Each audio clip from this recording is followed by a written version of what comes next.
Hello everyone, Fanta here. You're watching FANTAVISION, and today I'm unfortunately discussing Game Informer basically on the brink of collapse. They have now laid off about half of their staff over at Game Informer, and while everybody is celebrating the death of GameStop, I feel like the death of Game Informer isn't going to be nearly as celebrated. And even though the two companies are basically like this, I'm not completely sure if GameStop owns Game Informer or if, like I said, they're just like this. It feels like they own it. But along with GameStop failing, we're going to see Game Informer fall. And that's because, who is subscribed to Game Informer outside of the Power Rewards Pro card? And I don't think anybody is. So, because their main subscription base is slowly dying because of this company that, they have no control over. It's sad. It's really sad to see something that really marks the end of an era once it's gone, dying because of another company that a lot of people really are completely fine with seeing go. And, Game Informer, I don't always agree with their reviews, but reviews are it's an opinion. You kind of take it with a grain of salt. You learn which reviewers you're kind of aligned with. I don't know. I'm just gonna miss the fact that it came to your door.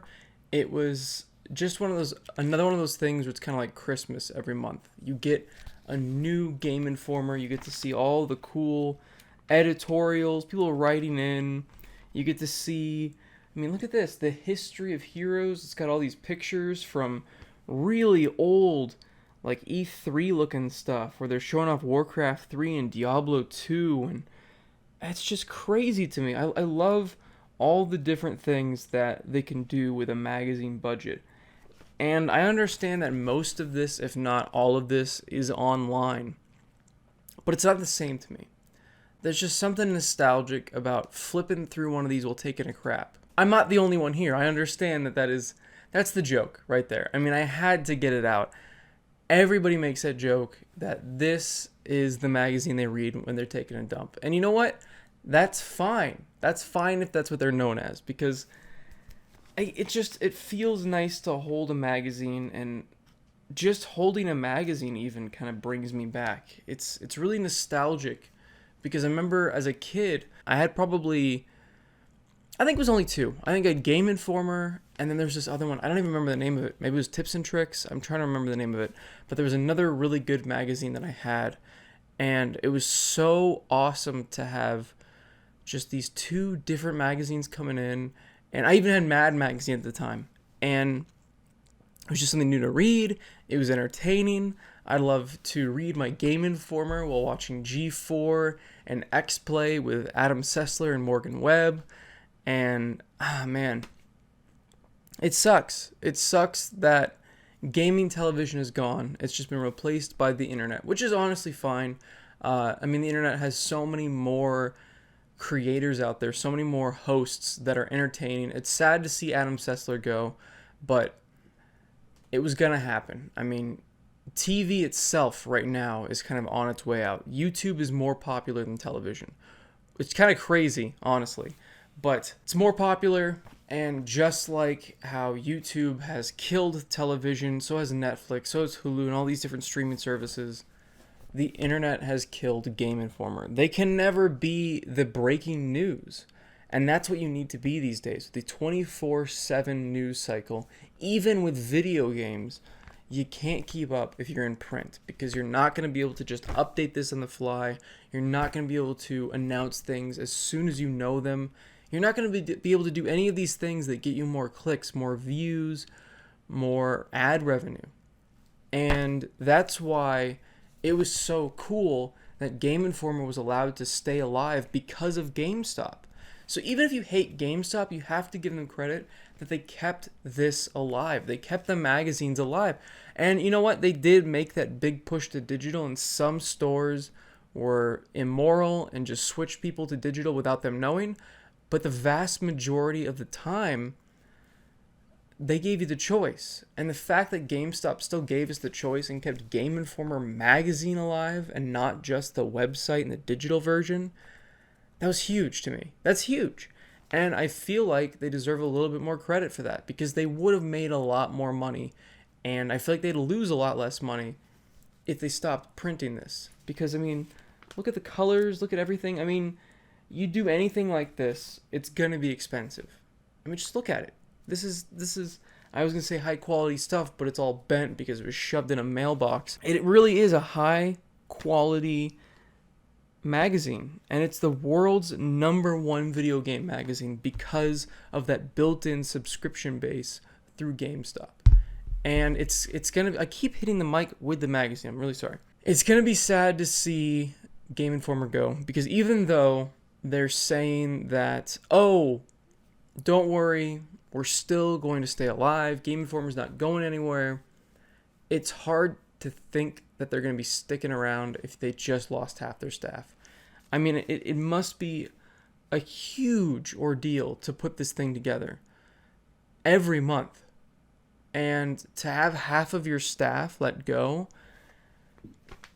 I can't imagine that this is going to last much longer. Maybe they're going to switch to digital only, but I feel like the physical paper magazine, the one that I really care about, is going to be gone.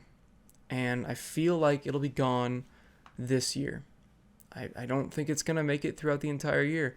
And a lot of people think GameStop's not going to make it through the entire year. I don't think that, but I do think that the paper magazine is not going to be sticking around. And it's unfortunate.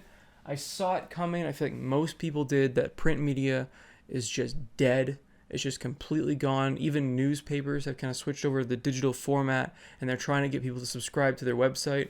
I don't know how long that's going to last. When I was taking my journalism classes, I just, is so bleak. I mean, print is dead. It's just dead. And if you don't make it in the online world, which a lot of these news sites are not going to, which is sad, because a lot of them were very unbiased, and the very biased ones had huge subscription rates because people love to just wrap themselves in their echo chamber. It's dead. Print media is dead. And I don't think Game Informer Digital is going to last much longer than the magazine itself, but it might at least last a couple more years, as GameStop only lasts a couple more years. And the thing is with these layoffs, it's sad to hear about this. I mean, they're talking about how laid off nearly half of Game Informer's editorial staff. Like I said, that's a lot. That is a lot of people, especially for a magazine. A lot of these people that are tweeting out that they lost their jobs, seriously, condolences to you guys. I hope you guys find a position somewhere else. The nice thing is that there's plenty of video game websites out there, and if you've garnered enough followers and people that really enjoy your opinion, you might be able to, segue that into your own website or a YouTube channel, depending on your personality, depending on your work ethic and everything like that. You may be able to kind of work for yourself. So maybe this will be a blessing in disguise for some of these people, but for a lot of them, I wish you well. I hope you find a job somewhere else that you enjoy, at IGN, GameSpot, Giant Bomb, any Destructoid, any of these places that still exist. I hope you find a job that you enjoy. And it sucks, like I said in the GameStop video, it sucks to lose your job. It's incredibly stressful.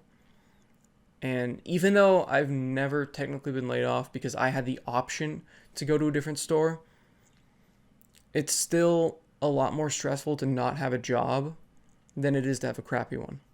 In my opinion, at least. So I hope they can find something soon.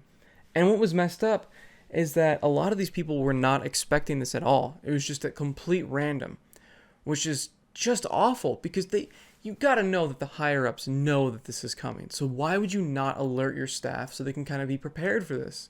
Some of these people are talking about how they're at Gamescom. They're in the middle of covering an event for Game Informer, and they're being let go. That's crazy to me. That's insane. I don't even know what to compare that to. It'd be like if I was sent to a convention as basically the same thing that happened to them, and they just lost their job in the middle of the convention. That's awful. I can't imagine how heartbreaking that must be. One person was on vacation. They were not very happy about that. While I'm on fucking vacation. Yeah, that's got to be rough, especially because you are depending on that income. You probably spent a lot on that vacation. You didn't think that you were going to need savings. I understand the frustration from that person, and I can't imagine. I mean, that ruins the vacation too. So that's really unfortunate for them. And most people were really they were just thankful that they had the opportunity to begin with, which is a really nice approach to it. But I also don't blame the people for being upset because, like I said, it's stressful. I can't imagine being in the middle of vacation or in the middle of literally like a work project and being fired. Like that's crazy. So I wish them well. F's in the chat for them, and hopefully they all find employment soon somewhere they enjoy. Hopefully they're not stuck working retail and then they create their own channel about how awful retail is. Anyway, thank you all for watching. Let me know if you guys enjoyed this video. Comment down below what you guys feel about this whole situation. If you're just as sad as I am that Game Informer is going the way of the dodo. And as always, have a fantastic day. See you guys. Today I'm drinking key lime. I again want to apologize for how late the podcast is. I'm going to make it up to everybody on Patreon. I've got a video in mind I think you guys are going to really like. A lot of people like my beer reviews. It's pretty much the top voted thing every single time I put up that poll for what you want for the monthly video. I'm going to go all out in this next review video because I'm going to review 3 things. It's not beer, and it'll be interesting to see what state I'm in by the end of the review. So I feel like that'll be a lot of fun. And again, I'm really sorry about all the delays. I haven't been able to work with Eric's schedule. He's been either busy or he's been at work when I've been free, and it's been a nightmare. I'm almost certain that it's going to come out on time on Friday, but I don't think it'll be super early.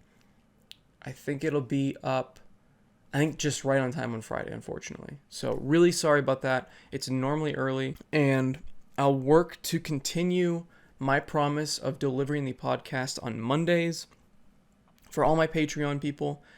And I'm really sorry that I dropped the ball and missed it this week.